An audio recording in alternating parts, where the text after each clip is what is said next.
आज क्या है? मकर संक्रांति। हैप्पी मकर संक्रांति। तो क्या करते हैं मकर संक्रांति में? पतंग उड़ाते हैं। और कौन सा लड्डू? क्यों खाते हो तिल का लड्डू? क्योंकि तिल का लड्डू कैसा रहता है? गरम रहता है ना। खाने से गर्मी आता है कि नहीं? अभी कैसा महीना चल रहा था? अभी ठंडी का। तो ठंडी के बाद क्या आता है? गर्मी। तो गर्मी के मौसम को लाने के लिए क्या खाते हैं? तिल के लड्डू। तो क्या होता है, अभी तक जो सूर्य है ना, सूर्य देवता, वो कहाँ रहते हैं? दक्षिणायन में। अर्थ को देखे हो ना? तो अर्थ में नीचे क्या रहता है? दक्षिणायन। और ऊपर क्या रहता है? उत्तरायण। तो जब दक्षिणायन में रहता है तो क्या रहता है? ठंडी का मौसम। और जब उत्तरायण में जाता है तो क्या आता है? गर्मी का मौसम। ठीक है। तो जब उत्तरायण शुरू होता है तब हम लोग क्या मनाते हैं? मकर संक्रांति। क्या मनाते हैं? ठीक है। प्रिंसिपल मैम आप लोग को उसके बारे में और अच्छे से जानकारी देगी। मैं प्रिंसिपल मैम को यहाँ आमंत्रित करता हूँ।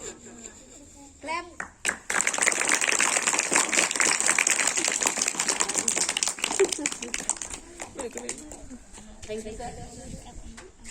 आप सबको मकर संक्रांति की हार्दिक शुभकामनाएं। मकर संक्रांति क्यों बोलते हैं मकर संक्रांति? बताइए। बताती हूँ, मैं ही बता रही हूँ। आज के दिन सभी को पता है कि तिल का लड्डू और खिचड़ी का विशेष महत्व है। खिचड़ी क्यों बनाया जाता है और तिल का लड्डू क्यों बनाया जाता है? पुरानी मान्यता के अनुसार आज के दिन सूर्य देव अपने पुत्र शनि देव के यहाँ जाते हैं। और शनि देव को सबसे ज्यादा प्रिय क्या है? काला तिल, है ना। शनिवार को आप जब मंदिर जाते हैं तो काला तिल चढ़ाते हैं कि नहीं चढ़ाते हैं? आज के दिन खिचड़ी बनाया जाता है। और मकर संक्रांति इस वर्ष आज 2:43 से शुरू होगा। सूर्य जो है आज कौन सी राशि में प्रवेश करेगा? अपने पुत्र की राशि मकर राशि, शनि मकर राशि में आज प्रवेश करेगा। और संक्रांति आज दक्षिणायन से उत्तरायण हो जाएंगे, इसलिए मकर संक्रांति कहा जाता है। खिचड़ी कैसे बनाते हैं पता है ना आपको? क्या क्या मिलाते हैं खिचड़ी में बताइए मुझे। चावल, दाल, है ना।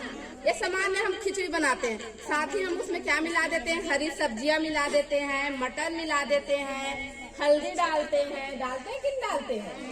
सब जाके सारे चीज मिक्स होता है तो क्या बन जाता है? खिचड़ी। तो कहते हैं कि खिचड़ी खाने से और अपने आराध्य देव और सूर्य देव को खिचड़ी चढ़ाने से सभी ग्रहों की शांति होती है।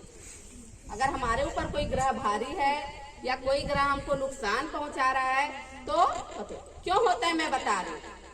जो चावल हम डालते हैं वो चंद्रमा और शुक्र का कारक, शुक्र ग्रह के लिए। ठीक है। जो काला दाल जो डालते हैं, मूंग का दाल, वो किसका? या उड़द का दाल? शनिदेव, राहु केतु। उसके बाद हम जो हल्दी डालते हैं वो बृहस्पति ग्रह। और जो हरी सब्जियां हम जो डालते हैं, मटर, हरी सब्जियां जो डालते हैं, वो बुध ग्रह। और जब सबको मिलाकर जब हम पकाते हैं तो उसमें जो गर्माहट आती है, गरम होता है ना पकाते हैं तो वो सूर्य और मंगल ग्रह। इस प्रकार खिचड़ी पकाने से और खिचड़ी चढ़ाने से सभी ग्रह का हमारे ऊपर अच्छा प्रभाव पड़ता है, ऐसा कहा जाता है। तो आज कोशिश करिए सभी के घर में खिचड़ी बनाएं। खिचड़ी स्वास्थ्य के लिए भी बहुत लाभदायक है।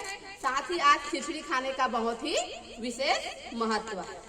तो मकर संक्रांति के दिन तिल का लड्डू और खिचड़ी खाने का महत्व है।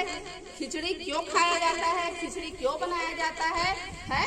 तो अभी देखिए मकर संक्रांति पर 2 दिन है, 14 जनवरी और 15 जनवरी। अभी नहीं, 2:43 से मकर संक्रांति का काल शुरू होगा।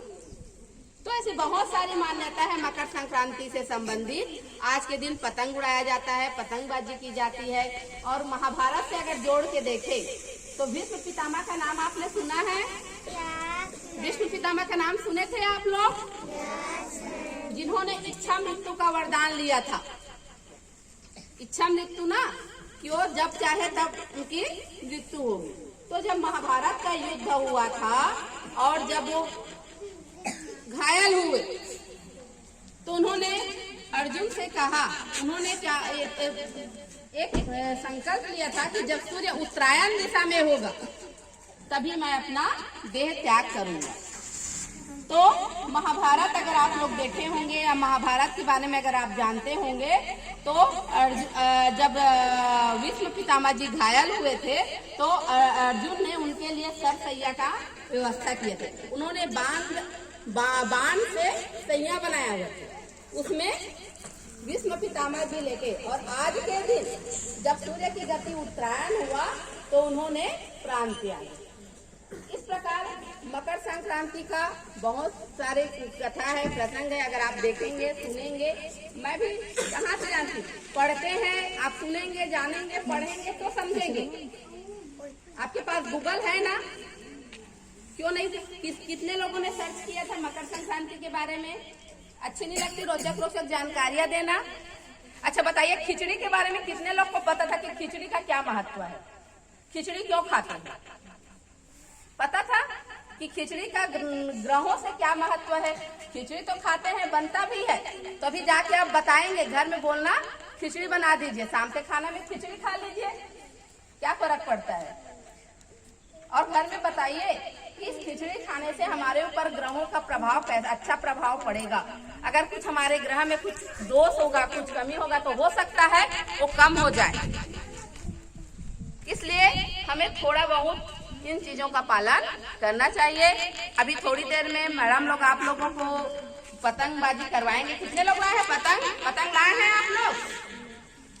और क्या लाए हैं यार? तिल के लड्डू लाए हैं?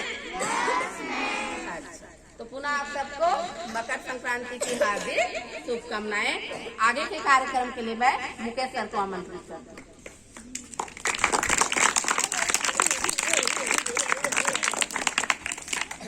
मुकेश सर के बाद संध्या मैम।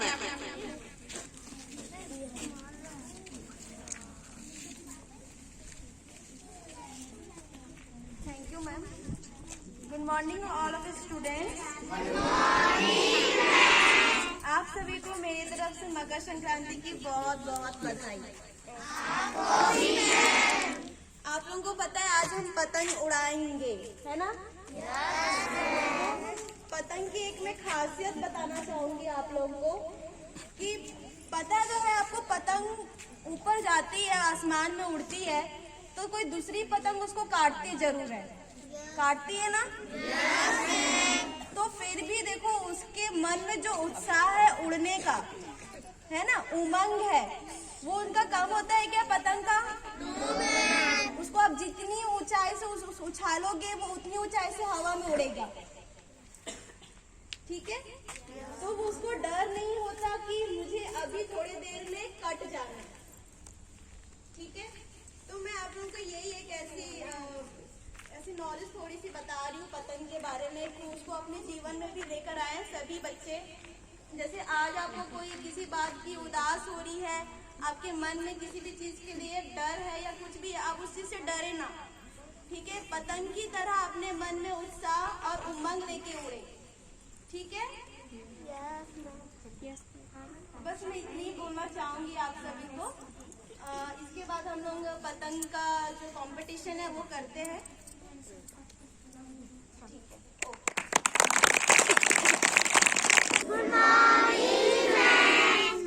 आप सबको पता है कि आज हम यहाँ पर मकर संक्रांति मनाएंगे, है ना? तो मकर संक्रांति के बारे में मैं दो शब्द बोलना चाहती हूँ। मकर संक्रांति हम लोग 14 जनवरी को मनाते हैं, है ना। इस दिन जो सूर्य है वो मकर राशि में प्रवेश करती है।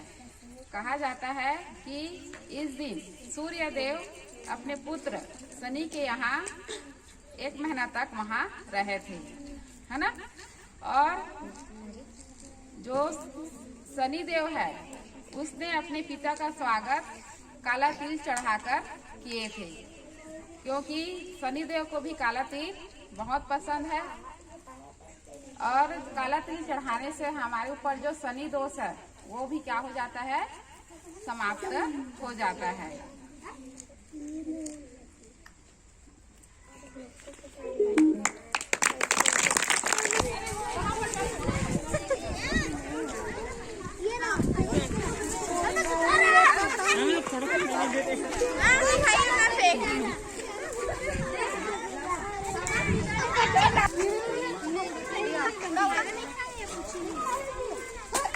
ये